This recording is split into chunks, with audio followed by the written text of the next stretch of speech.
আসসালামু আলাইকুম প্রিয় দর্শকবৃন্দু, আমন্ত্রণ জানাচ্ছি এখনই সময় টিভির পক্ষ থেকে সবাইকে শুভেচ্ছা এবং অভিনন্দন। শুরুতেই থাকছে আন্তর্জাতিক সংবাদ শিরোনাম। ইরানে হামলা, যুক্তরাষ্ট্রের 15 বছরের পরিকল্পনার চূড়ান্ত পরিণতি। যুক্তরাষ্ট্রের জয়েন্ট চিফ অফ স্টাফের প্রধান জেনারেল ড্যান কেইন বলেছেন, ইরানে অপারেশন মিডনাইট হামার ছিল 15 বছরের কাজের চূড়ান্ত পরিণতি।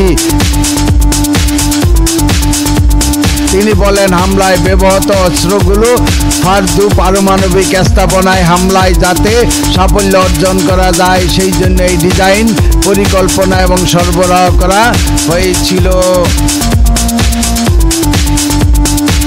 কেইন আরো বলেন, ঘটনাস্থলে 2টি ব্যান্ড থেফটে তারা হামলা করেছিল। বিষয়টি ব্যাখ্যা করে তিনি বলেন, হামলা প্রতিহত করার জন্য ইরানিরা সেগুলো কংক্রিট দিয়ে ঢেকে দেওয়ার চেষ্টা করেছিল। ঘটনাস্থলে মোট 6টি বোমা নিক্ষেপ করা হয়েছিল বলে জানান কেইনি। পরে এটি বোমার ভিডিও দেখান তিনি।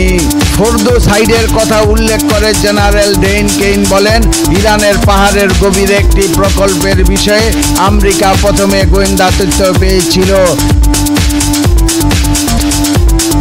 US defence trade reduction agency বা মার্কিন প্রতিরক্ষা হুমকি হ্রাস সংস্থার একজন কর্মকর্তা 15 বছর ধরে ফোর্দো নিয়ে গবেষণা করছিল বলে জানান জেনারেল কেইন। তিনি বলেন, পরবর্তীতে 22 জুন হামলা চালানোর লক্ষ্যে একটি বাংকার বাস্টার বোমা তৈরি করা হয়েছিল।